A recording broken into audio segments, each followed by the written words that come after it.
I'm disappointed at the turn of events. Sabi ko nga kagabi, di ba? So read my face. Parang may gaslighting na nangyari. Hindi kaya gumamit ng iba't ibang mga salita para malito tayo. But kung ano pa man, tuloy ang laban para sa hustisya. Meron din tayong mga hakbang na nagawa.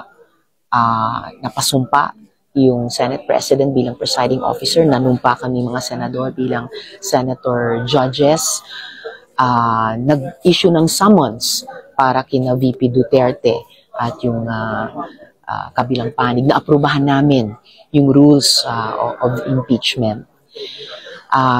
Pero ano talaga, yung sobrang from out of left field yung approved motion na sabi nila, hindi ibig sabihing dismissed, pero sa mga sumunod na manifestations ni na senators, judges, Marcos at De La Rosa, kanila ring understanding at lumalabas na intensyon na suspended at saka dismissed or wala na tayong jurisdiction.